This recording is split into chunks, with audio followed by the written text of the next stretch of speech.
Welcome to Downshift. My name is Matt and this is the Honda CRV. Last year in 2023 we got a completely new generation of CRV. I put it right about at the top of this segment. But now for 2024 there's some changes, there's a new trim. So does it still have what it takes to keep the crown? Today we're going to find out thanks to our friends at Russ Darrow Honda. Let's get into it.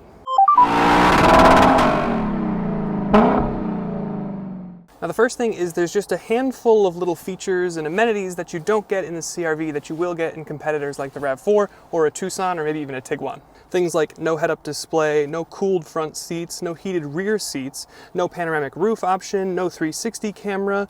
You get half a digital instrument cluster versus the RAV4 wherein this week has a full digital, and also interestingly the Civic in its touring form gets a full digital instrument cluster.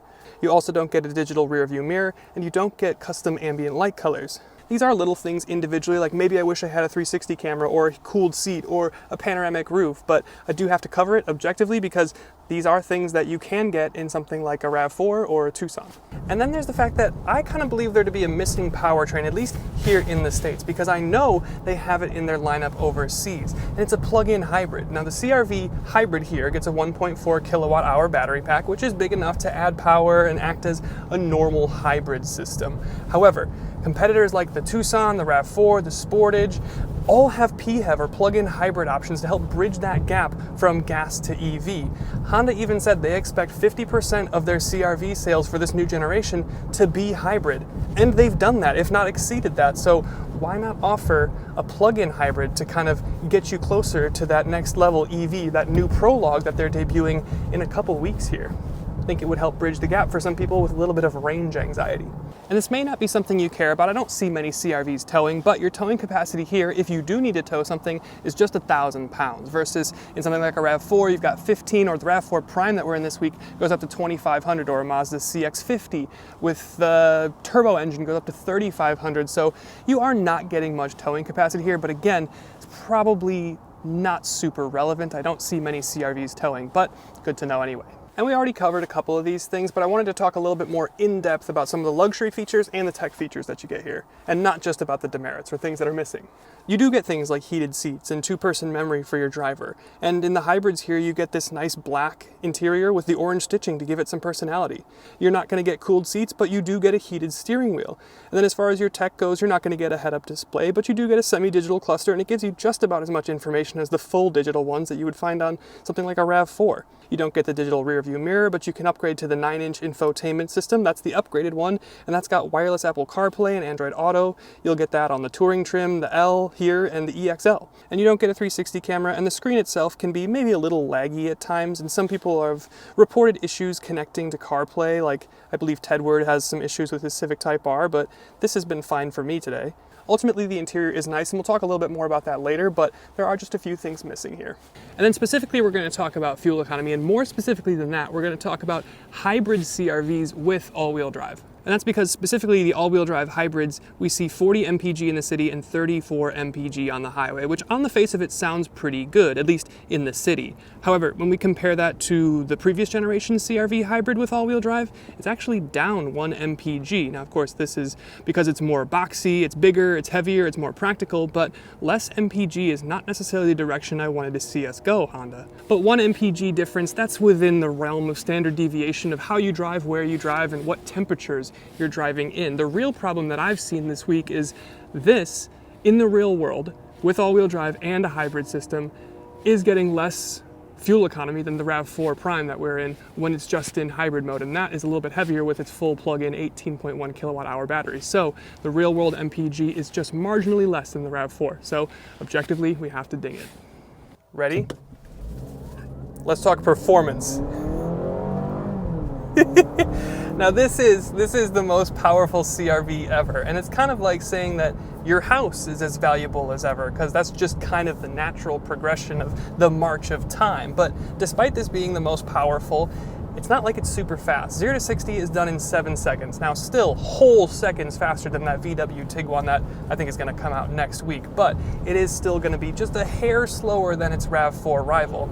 It's also less powerful than the RAV4. The CRV here makes 204 horsepower and 247 pound-feet of torque, while the RAV4 hybrid makes 219 horsepower. And then you couple that with the fact that the RAV4 is also a little bit more efficient in real-world testing, and it's not like the Honda's 4th gen system is bad. It's not. It's very good. It's just that the Toyota might just edge out King of the Hybrid still.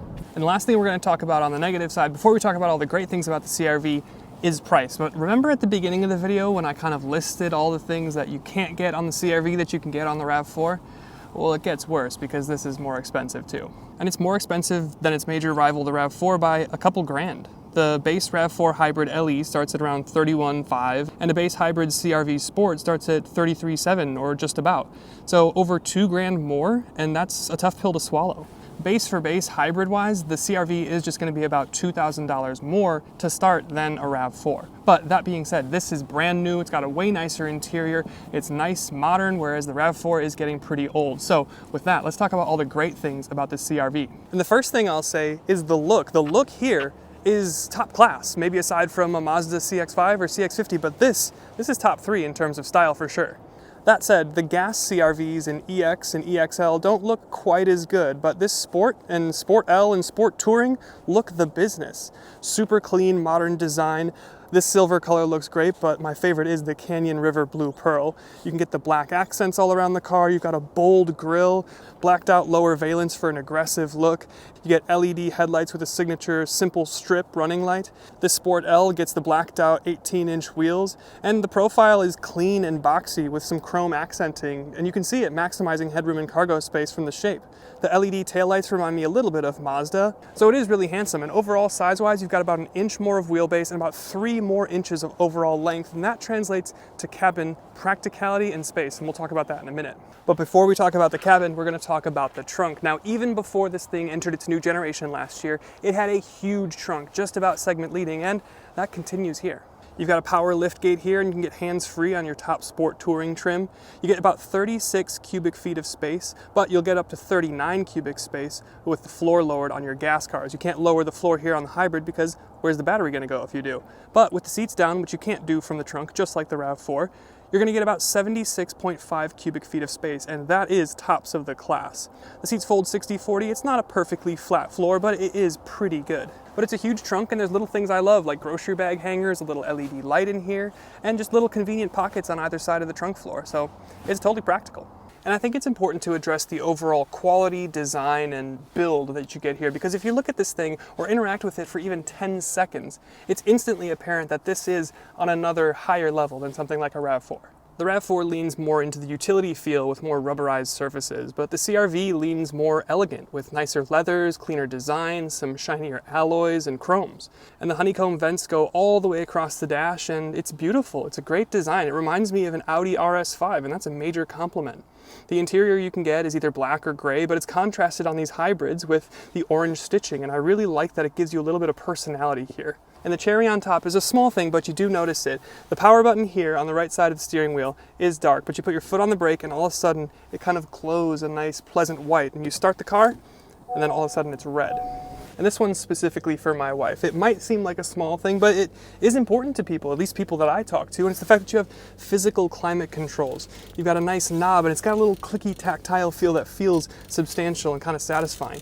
You got controls for your air vent, physical controls for things like your heated seat. I mean, a lot of manufacturers are putting things in the screen now, maybe buried under a menu or two, but you still have physical climate controls and stuff that you interact with all the time. So thank you, Honda. Thank you for that. We're going to touch really briefly, but I think it does bear mentioning the safety component. Now, CRVs come with Honda Sensing. That's kind of their safety suite and adaptive cruise and kind of driver assist system, and it is really good. It's not quite as good as like a Hyundai HDAS system, but that's like a top 3, top 5 system. So this is, I would say, competitive, and it's good enough to be helpful and make you relax a little bit on highway journeys, which is exactly what I'm looking for.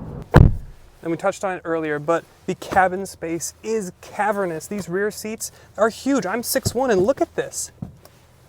These back seats, much like the trunk, were already nice and big and possibly segment leading back in the previous generation.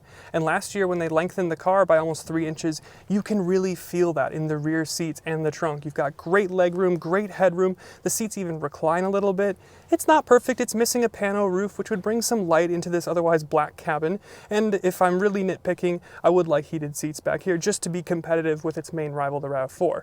However, you get storage back here, you get 2 USB-Cs, climate vents. I mean, that's what you're getting in the RAV4 too, and it is just comfortable and nice to be back here. And the last thing we'll talk about before we wrap up is the ride and the dynamics that you get here. Now, the CRV has never been really super luxurious or isolated in terms of its cabin refinement. It's the same chassis as the Civic, but unlike the Civic, this is jacked up. It's a taller SUV. That means the dampers have to be firmer. There's a little bit more wind noise because, well, it's bigger and it's higher. And that also means that it won't corner quite as well. But with that said, I still really like the ride here. It's smooth enough, the steering has decent weight and on-center feel. It doesn't feel totally video gamey and terrifying like the Tiguan. And there's a little maybe more road noise than I'd like, but overall, this thing is a great car to just get in and bop around with. So that is the best and the rest of the Honda CR-V, at least in hybrid sport L trim. And I have to say, aside from missing a couple little features here and there, and maybe the fact that it doesn't have a plug-in hybrid like its main counterpart, the RAV4, this thing really doesn't miss. It's really, really good. So thanks again to our friends at Rust Arrow Honda for letting us have a go, and we'll see you in the next one.